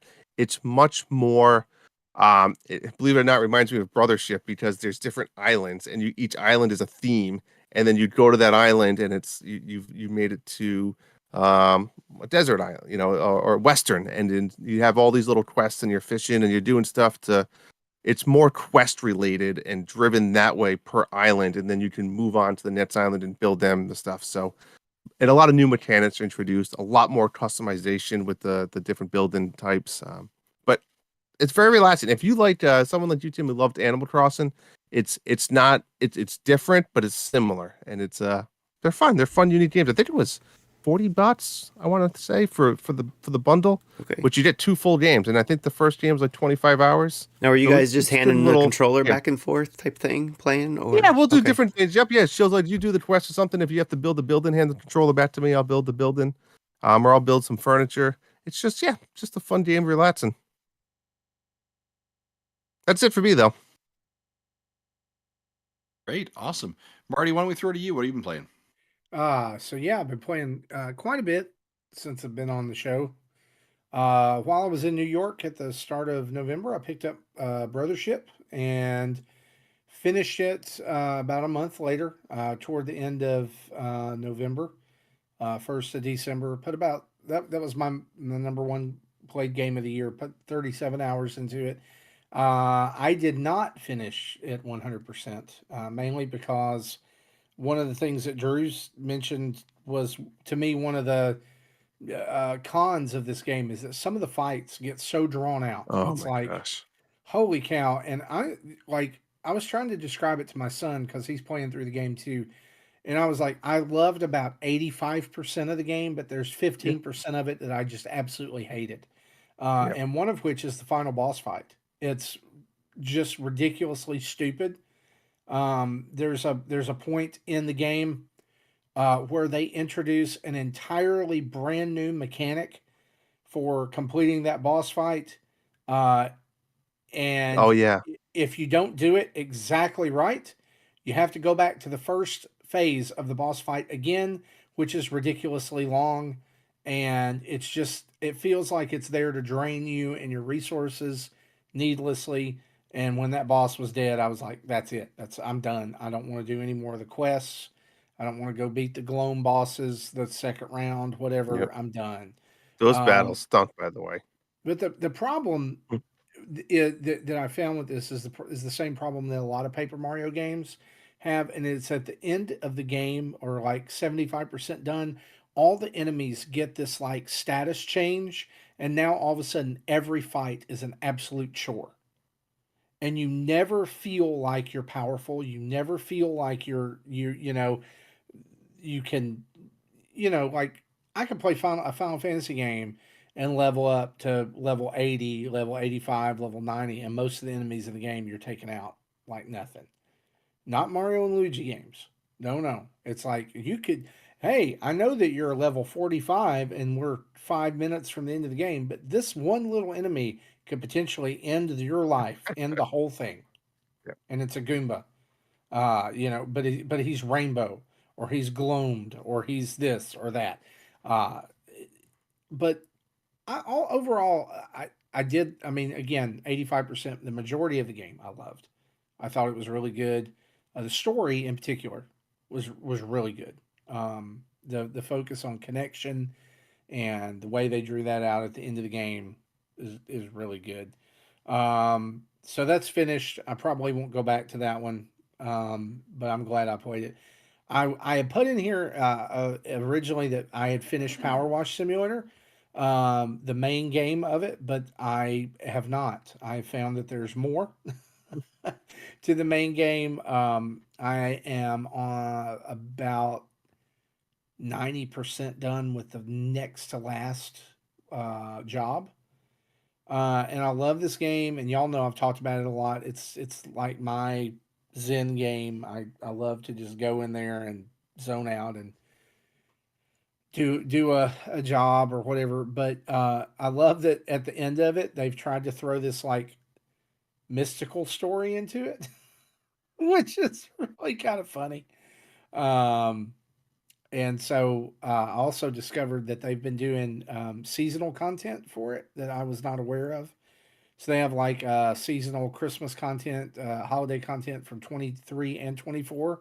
They have a Halloween job. They have others. So those are free on the Nintendo eShop. So you can go in there and download that. And then I'm going to dip into the DLC finally. Um, Also, Justin, been playing a ton of Fortnite this season. I've been really enjoying it, the way that they've changed some things up. Um, Mariah Carey coming, I think, like tomorrow. yeah, and for those of What a us world.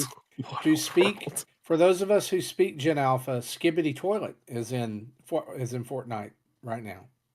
Still don't understand. Yeah, I You don't just did a understand. blurb that one out. I don't understand that one either, but yeah, it's there. But the one that I know people probably want me to talk about is Xenoblade Chronicles 3. I'm about 5 or 6 hours into Xenoblade Chronicles 3 in Chapter 2. And I surprisingly am having a good time with it. I am enjoying it, except for the fact that this is the absolute most annoying game as far as in game dialogue I have ever experienced. Holy crap, do these people ever shut up? I've fallen. This is the one game I think I've fallen asleep playing. No, I'm not, and I'm not just talking about like the length of cutscenes and stuff, but if I have to hear that girl say one more time, I think Lands wants something meatier, just, I mean, like every 5 seconds, every 5 seconds. Like, can you just please, like, I even went to the options today and I was like, is there a way to turn off in game character back and forth talking? Nope. Nope, there's not. I'm going to have to suffer through 110 hours because I've committed. I've decided we're going. I'm going to commit because everybody's I like, like it. wait till you get to chapter 5. Wait till you get to chapter 5. And I'm like, what people don't realize they're doing is they're setting chapter 5 up in my mind to be the most mind-blowing thing that's ever happened in a video game. And if it's not now, I'm going to be really disappointed. God, I played the whole game and I don't even remember what happened in chapter 5. See, that's yeah. Uh, I do. The only gripe that I have about it is that I don't ever really feel like I'm playing the game. I feel like I'm more playing a system of a battle system than actually playing a game. Like I feel like I'm watching movies and then playing Nintendo's version of World of Warcraft. And I played World of Warcraft back in the day when it came out until I got to a point where like I didn't know anybody else who played it. So I didn't have like a guild or anything. So I got to a point where I just couldn't progress any further. And it feels a lot like that. Like I'm gonna run up to this enemy, I'm gonna push one, then I'm gonna push two, then I'm gonna push three, then I'm gonna wait just a minute, and I'm gonna push one again, and then it's gonna die. And I get all this stuff that I don't really have any clue what to do with. And then I'll go buy some gear, and then I'll do that again and again and again and again and again until chapter 1's over. I'm laughing because it's so true. You're describing it well, but I will say the more you play it, Marty, it will feel more natural. On the other hand, I want to say this: it's absolutely one of the most beautiful Nintendo Switch games that's out there. Yeah, I like that. It's a technical marvel. I don't know how they pulled it off. As annoying as the voice acting is, it's done so well.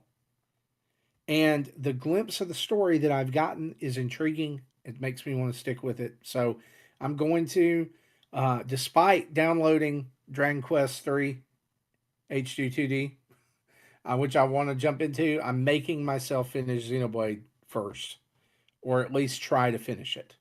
So that's going to be like my Christmas game, like Christmas break game. And for those of you wondering, in January, we will have a special episode dedicated to our Xenoblade Chronicles 3 full discussion, full conversation topic. So good to kind of know that we're touching the surface. Marty, it sounds like you and I are pretty close to the same spot. Did you actually get like a sign that came up that said chapter 2? You went into chapter 2? Like when I'm saving it, it's saying chapter 2. Okay, I didn't even. You know what? I was expecting something to pop up and say chapter 2, and it may have already saved that. Just say on the save file. But yeah, I'm about 6.5 to 7 hours in. So I'm likely you and I are pretty much the same as well. So I know you have to bounce. Yeah, where I am, I don't know if you've gotten there. Like I just activated a Piranhas for the first time. It's like a for the first time. It's like a robot forever in the ground. I don't know. There were some crabs, and I was fighting them, and then this enemy that was a level 80 walked by, and I ran away, and that's all I knew. You always have to, Marty. You have to run away from crabs. Same experience. Yeah. So no, it wasn't. The crab wasn't level 80. It was level 10. But then there was a monkey. You and I are having the exact the monkeys, those big gorilla guys. Yeah. Yeah, it was level 80, and I was like, "Yep, nope." Like the level 80 above its head was red, and I was like, "Yep, nope." I think I beat the game. I never even was able to beat those guys. My thing is, Justin, in the very first area, did you like start exploring around, and then all of a sudden this happened to me? It's like, oh, here's a level 1 lizard, and I beat it up, and then all of a sudden level 40 lizard comes around the corner and absolutely destroys me in one hit. And you're like, where the hell were you? Why were you just hanging out back there? Why is this in the very first area of the game? Yeah, I've also had a lot of like, can I just run? Can I just run away from you? You know, as far as you can. Like, I don't like at times I'm actively trying to avoid conflict. Like, I just want to get to the marker on the way place on the marker. Like, let me just run, you fools. I don't want to battle everything. So, I'm actually just that's taking a what look I've at been it playing now. though. Okay. Yeah, here you go. It's where let's see. Oh yeah. Yeah. Okay. Awesome, Marty. I know you got to bounce, so I appreciate you being here. Yep. See you guys. Tim, Marty. See you, Tim. Tim, did you want to chat or you want to save your voice? Totally your call, pal. I'll just say real quick. Victory Heat Rally, I did a first look on. I had a lot of fun with that racing game. It's got Mario feels in when it comes to like drift and stuff. And it's, I think, only 2-player local racing. Not much as far as, more than that. It's a fun little, got a 16-bit look to it. Racing game, and again, I have a first look out on there for people to check out. So there's that. We talked about Legacy of Kain, Soul Reaver 1 and 2 remastered a little bit there. Also played Chernobylite Complete Edition. This was a first-person game on other consoles, I believe, in PC or Steam. It's basically you're investigating Chernobyl, but how it's being used for something a little bit more sci-fi. And man, when you see me playing it, I think I did a first look for this. I was playing it, and that story, just what you go in for, and when you're going into the Chernobyl site, kind of throws you for a loop, because it's like, oh, when you go in there, you're getting this material that is radioactive or was radioactive, but now can teleport you through portals, through time and space. And what happens in the story is like, I'm ready to play this game some more. So it's like, okay, wow. I was not expecting that. I just thought it was going to be another, this is going to be, zombies in Chernobyl or something, So, but no, it was actually a kind of an intriguing sci-fi story behind there. So I'm hoping, I haven't been able to jump back into that yet, but I'm hoping to be able to take some time with that later as kind of maybe a break from Xenoblade Chronicles 3. So, because there is, like you guys said, there's a lot of system stuff you're learning right from the get-go. So I'm just like, oh my gosh, there's so much you're learning, and what button combinations to get the right combos, and when to hit those combos at the right time, when to cancel at the right time.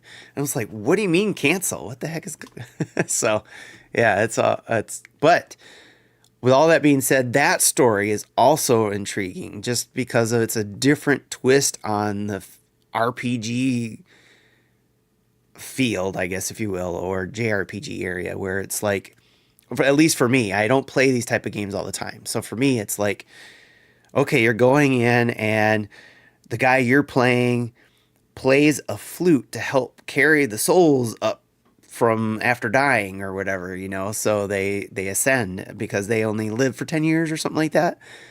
So, or in cycles of 10 years. It's very intriguing. I know there's more to learn about the story that I might be butchering it a little bit, but man, it's got me hooked too. So I want to keep playing it some more.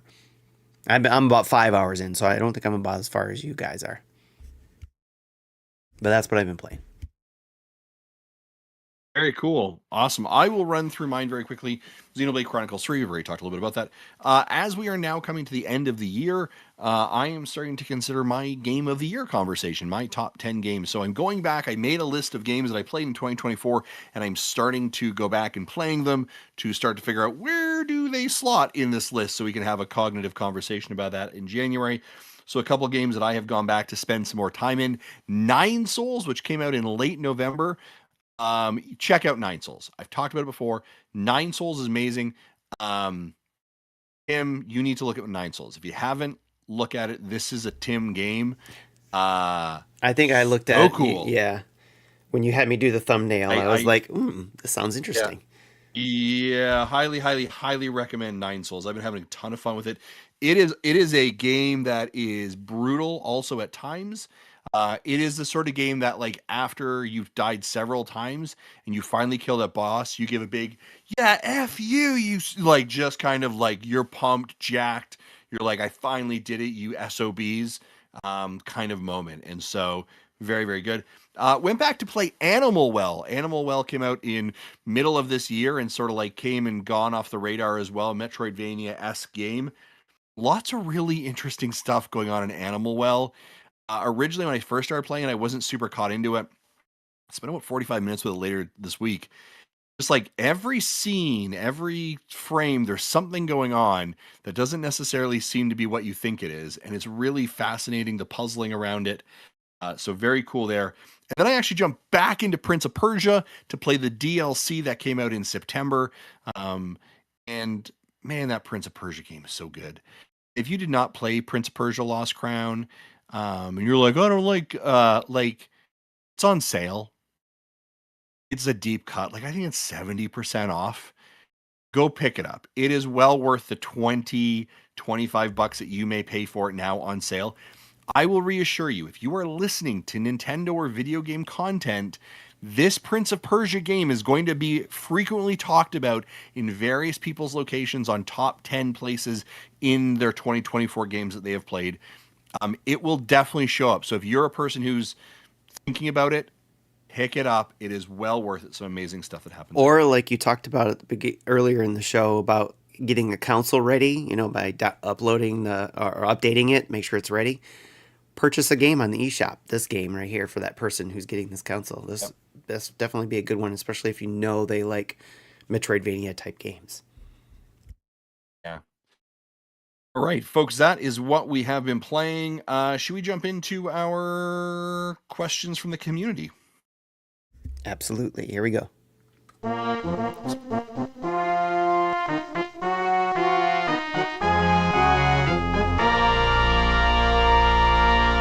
All right. Question from Spider Shin says, as you begin to think about your personal game of the years, what game has surprised you for better or for worse this year? Drew, what game has surprised you? What game has surprised me? That is a good question. I don't know. Come back to me on that one. I'm going to think about that one. Okay. Fair enough. I'll give you a couple that kind of surprised me in regards to like, that was it. Can't even remember what it's called now. Let me grab a second. Let me take a look here. I can tell you what it is. The game that kind of shocked me is sort of a like played it for a hot minute and then never played it again was Nintendo World Championship, NES edition. Played that for like a hot weekend and never went back to it. That was sort of disappointing. Sure. I think the other game that was sort of disappointing to me was, I wouldn't say disappointing. Pepper Grinder, it grabbed me. I played it over a weekend, had a great time, but it was just sort of like done. That was it. Never went back to it. Didn't really care for it afterwards. It just was what it was. It was sort of like, yeah. So not disappointing, but it was just sort of not what I expected. I did Drew, too. Looney Tunes Wacky World of Sports. I had way more fun with that game than I thought I would. It became like a family affair. We played together. We tried to beat championships and get trophies. We had a blast. Nice. The other one, where did it go? Oh, you know what I played? I think this was a long time ago. Back, I think it was January. It came out, which I really enjoyed actually. Silent Hope. I don't know if you remember that one. It was it's kind of like a hack and slashes type isometric view perspective, but it was you had to then go back to your town and help build it up a little bit. I'm sold.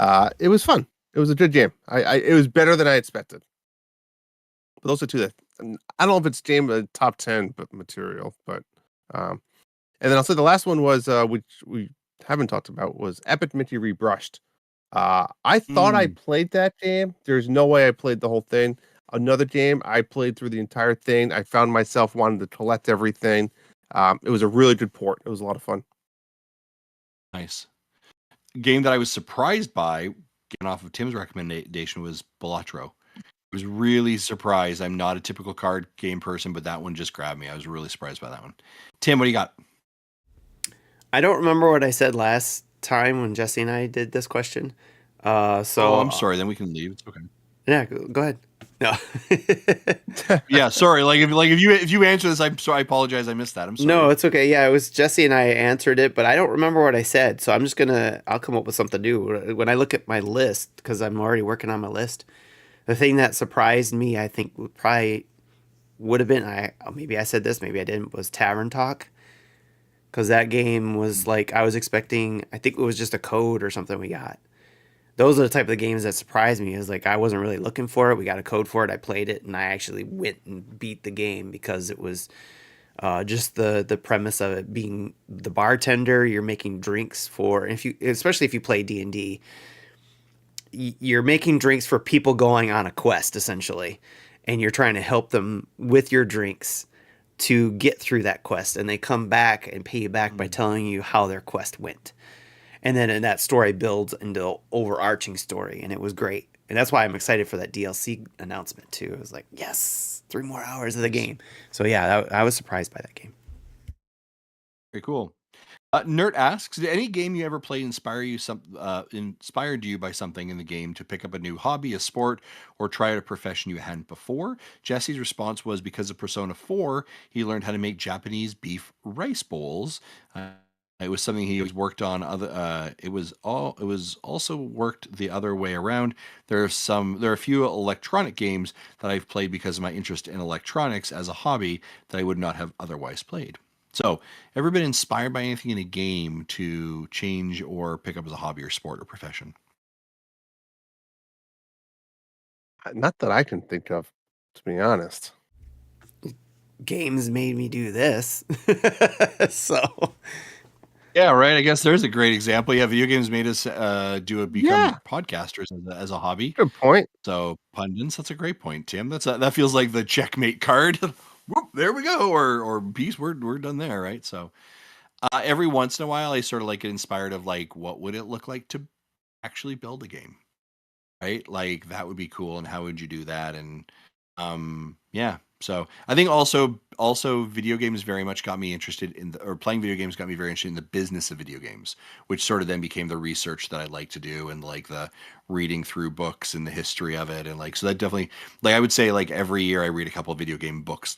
I like Jason Schreier as an artist or as an author. As a matter of fact, I know the new one about Blizzard is maybe sitting in somebody's stocking. That'll be revealed soon for some reading material. But like I like that kind of stuff, just the stories behind people. Like the human component. That also made me think in my own career that doing video games, which in turn doing podcasts, and we've done interviews a little bit here and there, had led me more down the path of what I'm doing today.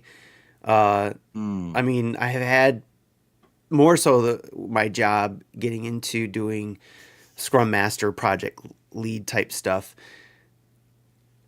has gotten me, I've been more interested in that side, especially software design, because of video games and, like you said, development and all that stuff, and always thought of like, if I do this stuff here, could it carry over there?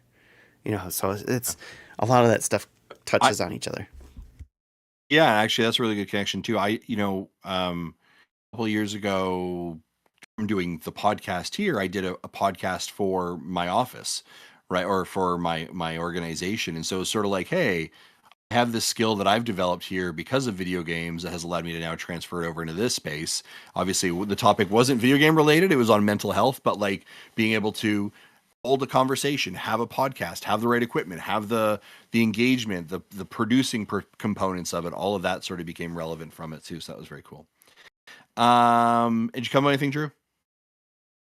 No, I think that's a really good one. I think the hobby of, I have a little bit of film history, so then getting back into like the editing and producing portion of a podcast is something that really re-engaged me. So I think that's a good answer. I like that one. Nice. Mecha Dragon asks, what is your preferred controller scheme? A game controller, a keyboard, or a mouse, or a fight stick, or buttons? Feel free to talk about any genre of games. I will just go straight for this controller, like an actual, like proper controller. I very much enjoy the Switch, and I enjoy what it's trying to do with the Joy-Cons. But if you are like, you're playing, like, could you just give me a proper actual pro controller? That's what I need. That's my scheme. I don't like nothing else. I don't really want motion, keyboard, mouse. I just want a proper, actual, good, solid controller. Like that's a must for me. True? Yeah, I totally agree. It's simple. I mean, the Pro controller for me is literally one of the perfect controllers. Just give me that. I'm happy. I'm in the same boat where I'm with the Pro controller, and I'm always on this quest of trying to play my Switch on the go with the Pro controller. Like I've had that Fusion 2, where you could put the tablet with the Pro controller, device and play it that way, or the cracked device here, where you can just plug it in there and you got the Pro control feels.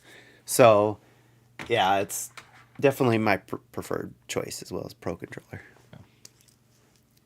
It will like when I travel for work, I'll take my Switch with me on the plane, obviously, but I'll usually have the Pro controller in like my checked bag, right? Because you're not pulling that out because it's just uncomfortable, right? But I will very much be like, okay, I'm going to play a game, and now I'm like, okay, I'm literally playing it in handheld. I'm going to choose a game that isn't going to frustrate me by playing in handheld. Yeah. Do you know what I mean? So I'm like, it's gonna change what I'm going to end up playing based on what if you don't have that controller. Yeah. I will say, I'm not playing. Right, and I will say just being able to split the Joy-Cons in the situation where you're in a tight quarters and just have your arms down and playing like this. Yep, I agree. And you're looking at your screen. As well. Yeah, that's a game changer where you can't have the Pro controller, but you have those and you just split it out. Yeah, that's good. I've done that. But again, that'll very much be dictating of like what that game is going to be. Sure. You know what I mean? Like if it's going to be like precision platforming, combat, LR, like your hands are doing these things, right? I ain't doing that. Right? It's going to be like I've learned that I cannot play racing games with Joy-Cons because those shoulder buttons are not big enough for me to control drifting in gas in a lot of cases, Fair enough. Jesse says it depends on games. I don't want to hear that from you, Jesse. I'm out of here. All right. Next statement is, here's a fun Dads After Dark question. Who do you think is the hottest superhero? I mean, isn't it obvious? Captain America. I mean, I guess if we're talking females, though. I'm a sucker for good old Kate Bishop, the female Hawkeye. Did you guys watch that version? Did you watch that episode? Yep. The series? Mm-hmm. Yeah. Kate Bishop's a good one. What about the what's the chick's name? Mystique, played by Jennifer Lawrence. Was she good? Was she bad? Doesn't matter. Doesn't matter. Right? It doesn't. Her. Let's go with her. I don't even understand why we're asking that question. Does it matter? Doesn't matter. I'm gonna die here. Him? I think John put a good one in there. It was Captain Marvel, Brie.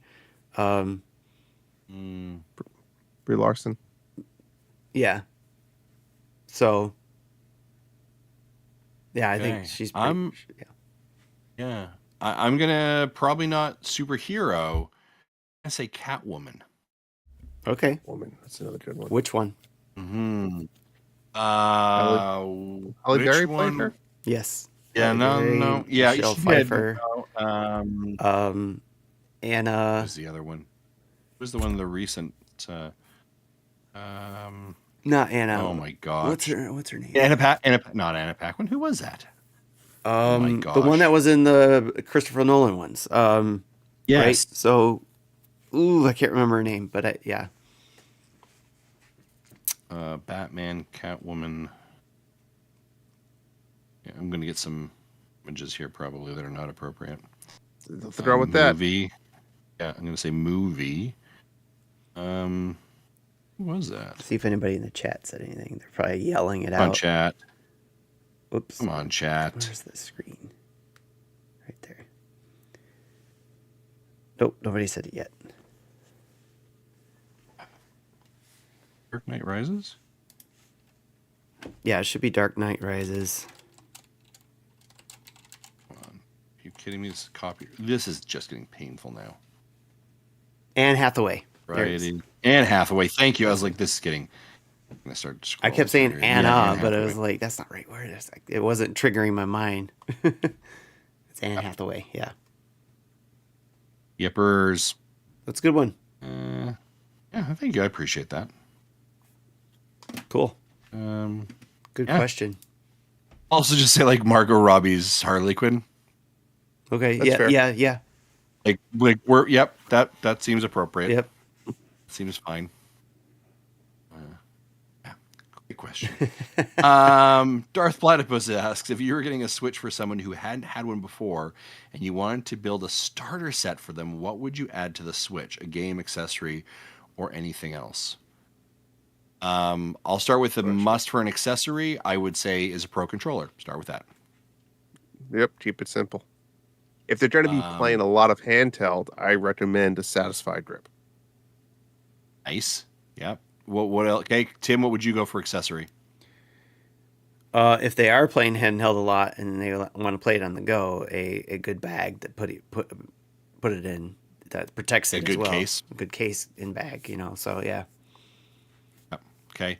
We're gonna go starter game. Breath of the Wild. Yeah. I mean, I think it's so hard based on their style. I mean, Mario Odyssey is still, I haven't played it in years, but such a fantastic game if you like Mario. Or even a Mario Party if you're looking for a family game. It's just, the repeatability is endless. And Mario Kart. You give those three and like your. Also, those three games, that came out in the first year of the Nintendo Switch. I know.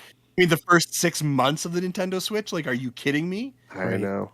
Well, we'll get Odyssey 2 within 12 months. I'm excited to see what that team's been working on. Me They too. have been cooking for a while, so they have to. It's going to be game changer. Hey, Drew asks, "What is one game that is not currently on the NSO or expansion pass that you would like to add?" Jamie said Diddy Kong Racing, and I can't think of anything better than that. That's a good one. I'm going to go with N64. This is going to be for you, Tim. San Francisco Rush. But I'm going to go number 2. Okay. Because 2 had a stunt mode that was fantastic. I would take that for sure. And it had what they call the free play mode, where you could go to any map and just drive around the back roads and the subways, and you'd have to find 5 Mountain Dew bottles, just randomly hidden around, or teas. And it was just a fantastic. It was like exploring a racing game. I want it. Tim. I want it now. I also want Conker's Bad Fur Day or whatever that was. I want that. Nice. I will. Those are all awesome, by the way. And my response will be something that we will never ever get, which is the WWF NCW NWO series. So we're talking like WrestleMania 2000. 2000, fantastic. Yeah. Hey, never No say Mercy. There was a I would lot be of games very that came out with Rare that we thought we were never getting, and now look where we are today. Right. Yeah, I think that's good. You know what, you're not wrong. It's a very good point. I feel like we're probably in a licensing absolute hell. Raw and 64 Raw, Yep. right? Oh yeah, yep. I remember just 2000 was the one I played the most, I think. Yeah. Yeah, there was some amazing just in 64 wrestling games that were just the Attitude Era was in high force back then. Fantastic stuff, especially just to get together with friends and just have a blast with that. Yeah, for sure. Yep. All right, Koopa Kid, this is our last question. Koopa Kid 80 asks, Santa gave you a gift of picking the Nintendo Switch 2 lineup for the first 3 months. What games release? How do you build the hype? And what's the Wii Sports 1-2 Switch game feature that you hope is a massive success? Ooh. That second part's a great question. Hard one to come up with. Yep. I mean, we kind of talked about it, right? I think the first 3 months you're gonna get a Mario Odyssey 2 or a major Mario game. I don't think we'll get a new Zelda game, open world like that, but I do think we will see a Zelda port. I think we can all guess where we're going with that. And then, I mean, you're gonna probably get Mario Kart 9. I mean, I think that you get those 3 games, you're set for a while. And I'm gonna be selfish and say bring in Punch Out because we need to Punch Out. Yep. And don't forget Metroid Prime 4. Just for you, Tim. Not for me, but for you. Yeah, I mean, I would tend to agree. Like, you put in a cart, you put in a new 3D open world Odyssey, like whatever that looks like from a Mario perspective. Yep. I agree with you, Drew. We're not going to get another open world Zelda game for a while. Yep. But wouldn't it be cool if we did? You never know. You never know. Right. And then what would be I do think like whatever I don't know if the world exists in the same way we want it to, like the Wii Sports. The Wii Sports was like a bottle in a time moment. I agree. Although I will tell you, actually, sorry, one other thing. If you want to move units, just give them Animal Crossing. That's fair. Animal Crossing That's fair. at launch. You know, I Right, wouldn't so be you've gotta surprised. They're not wrong there because we haven't had one. Yeah, Dude, that is it's actually a 2020. good point. Within 3 That months, is a good point. They got to be brewing that. that's got to be on there. Yeah. But just how I'm actually successful shocked it was. they didn't do like a last wave push for another one to sell more units and get more software with everyone that bought one. But maybe they're saving it to sell units for Switch 2. I genuinely really, and this is stepping outside this question a bit, but I genuinely want Nintendo to approach their content with the new Switch 2 in these new games as like, we're gonna release them early on, and this is a live games. I'm gonna say the yucky word that people don't want to hear. It's a games as a service. You are gonna sit. We have a roadmap for Animal Crossing for the next 7 years, right? And it's like a premium. It's a premium Nook Pass, whatever the hell you want to call it. Yep. And you launch it in the first 6 months of Nintendo Switch 2, and it's got all the updates, everything you want, yada, yada, yada. And that is the world and life that you live in. And they have that, for Mario Kart 9, and they have that for Mario. I honestly don't hate it. They have that for Mario, Super Mario Party, and they have that for Splatoon, right? These live service models that they can just like sort of, and hey, do you want all these as one amazing package? Here's the new Nintendo Switch Online Value Pack, right? And you get all of these additional, right, battle passes, whatever you want to call them, subscription packages, done and dusted. But it's a whole strategy, right? And it keeps you there. I would love to see them do that. And they did the Nintendo version of it with Mario Kart, right? With the waves. Yep. It's similar way. It's I agree. There's other games they can bake it more into it, like maybe the Battle Pass style. You can earn in achievements, but I agree. And I think they kind of like walked up to the edge with Splatoon 3 when they rolled it out this year, but was like, oh, let's like that was just shy of saying you have to purchase a Battle Pass every single run, essentially, right? Like they had the infrastructure there. And then it feels like, because then I think you avoid the situation where like, here's Splatoon 2, here's Splatoon 3. You're like, what the hell's the difference? Right? There really isn't a lot. And I don't know. would love to see Nintendo do that. And I think Animal Crossing would be a great to target that. I think the Wii Sports thing is such a great question because that was such a moment in time, right? And I think like when they came back with the Wii or Switch Sports, like it just didn't capture lightning in a bottle again like they wanted it to. Agreed. So I don't know. I liked what they did with the Wii U, where they brought it out as a service. If I remember correctly, it was a service where I think so. It was like a club or something. It was it was like a sports club or something like Wii Sports Club, but you had to buy parts of it. You weren't paying monthly fee for it. But if you're talking about service, get Nintendo Sports Club going, and then you can buy the sports games you want to play, and then those get updated, and maybe there's tournaments and stuff like that or whatever. But I could see that as a service too, potentially. Last question. Krampus gives you a gift of killing a beloved franchise, one of the top 10 games sold franchises generation, to resurrect a long time forgotten one. What gets the axe? Am I getting rid of Mario Party and bring back Punch Out? Ha ha ha ha ha. Ugh, can't get rid of Mario Party. It's the axe. But I love bringing back Punch Out though. Pokemon. Yeah, I mean it makes us millions of dollars, but why not? Wow. Hey, I'm just saying what everyone's thinking. Well, I should have said Metroid, Tim, but I respect you too much. Well, Metroid's not in the top 10, so you wouldn't be able to use that one anyways. I can admit that. It's not in the top 10.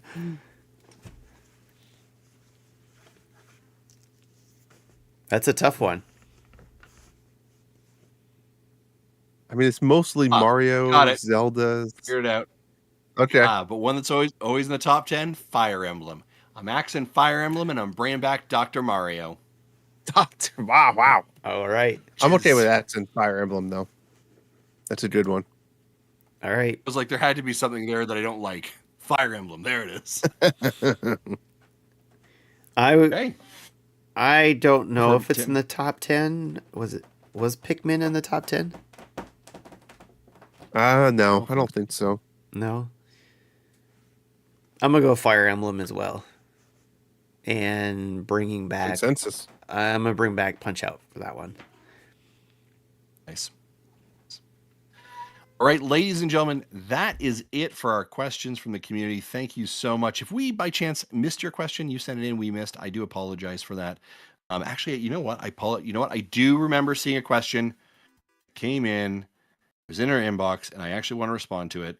And it is from good friends over at Screen Nerd. So one final question. Guys, I have for you, with the now fully release of the Prime Video video game anthology series Secret Level, have you had a chance to watch any of it, and what do you think? Do you have a favorite episode? Also, with the announcement of it getting a second season, what game franchises would you like to see adapted? Has anyone seen Secret Level yet? I have not. Oh, okay. I have. So maybe what I'm going to say here is I'll give you just a quick versioning of it, and maybe it's a good question to ask later. So thank you for that from the fine folks over at Screen Nerds. Yes, I've been watching it. I think it's very cool. If you have Amazon Prime, make sure you watch it. It's very cool. Their episodes are super short, typically like less than 10 to 15 minutes. So well worth your time. They take video game franchise that you know and just provide a different story or a look or just one snippet to it, but some very cool stuff. What I will say, the ones that caught my attention that I thought were really cool. Episode 2, Sifu, It Takes a Life, I thought was really awesome. Pac-Man Circle is a melt your brain, what the hell is going on? And if you were at the Game Awards or watched the Game Awards and saw the new Pac-Man game that's coming out, it's connected to that. Wow. And so in some ways you probably should have seen that first. Armored Core episode number 8, and then just for our fantastic friend who recently left, they have a Mega Man episode in episode 10. So some really cool content, well worth your chance. I'd recommend watching it. And for what games I'd love to see them do next year, I'd love for them to do a focus on Nintendo. I'd love to see a gritty Metroid. I'd love to see a dark, scary Legend of Zelda, very much like Majora's Mask, almost horror. I'd like to see them do like a spooky, haunting horror of Luigi's Mansion. So just some of those like I want you to take the Nintendo franchise and like, oh, it's spooky. No, I want you to be spooky. I want it to feel like a Resident Evil. Something is going to die in any moment and jump out of there, and it's just a boo. That's sort of energy that I want in these franchises. So it's a Goomba. And I think Metroid as like an Alien Isolation feeling. We all talk about that. Like, there's no duh on that one. Okay, awesome. Drew, I want to honor your time. I know it is super late for you. Thank you for joining us today. Thank you for being here. Having me. Where can people come and find your amazing stuff?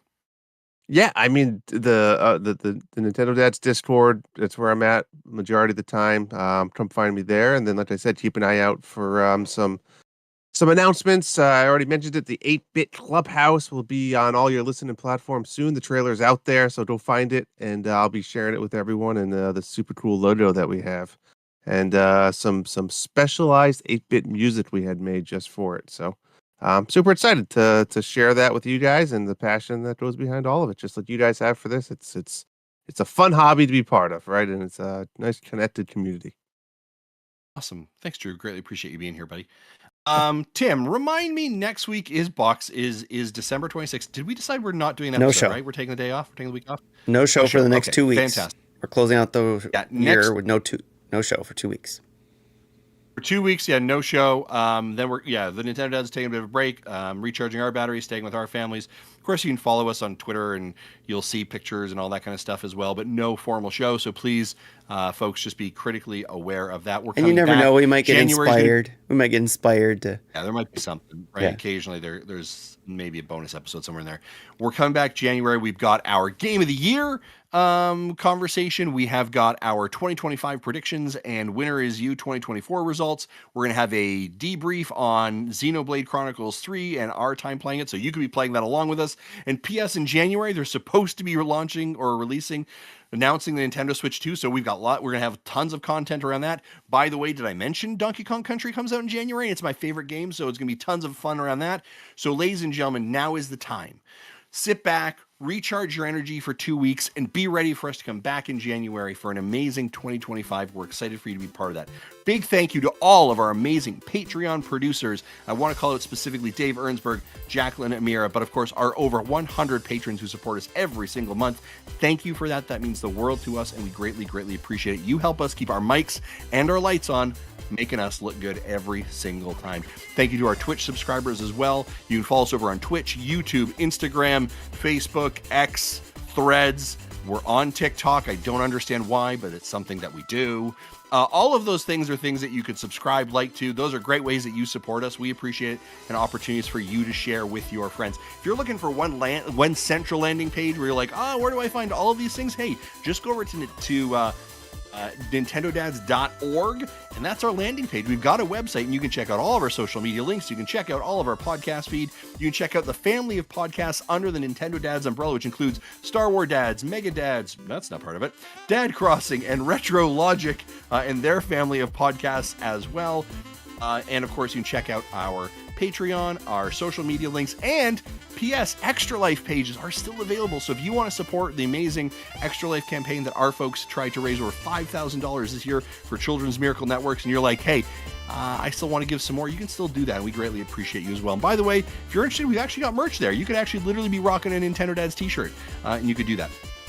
And if you've been here long enough, you know that we have some long time sponsorship deals as well. One of those is our good friends over at Manscaped. And if you want to check out maybe some savings, go over and use the promo code NINDADS, NINDADS, for 20% off and free shipping. Now is a great time to get the people, your people in your life, fantastic products from Manscaped. We are heavy users of it, and we love it.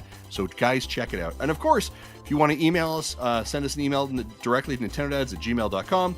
You can leave us a voicemail, 929-25-NDADS or 929-256-3237. Big thanks to OC Remix, which is the music you hear throughout the show. And of course, hey, if you are listening to our podcast, wherever you listen to it, do us a favor, 5-star reviews. That is a world for us. That is amazing. People discover us more. We run up the charts. We get more opportunities. So if you're like, I don't know how I can support you, what I can do to make your Nintendo Dad's Christmas holiday better, 5-star review would be great. That's simple. You can do that literally while sitting on a toilet, taking a poop, and playing a golf game. You can do all those things collectively, and it's a great experience. It helps all of us. So please, thank you very much. From myself, from Marty, Tim, Andrew, happy holidays, Merry Christmas. Thank you for being part of the Nintendo Dads community. We love you. Goodbye. Take care. Be kind. Peace out. It's me, Mario. Saying goodbye, huh? Nothing. Thank you for listening to Nintendo Dad.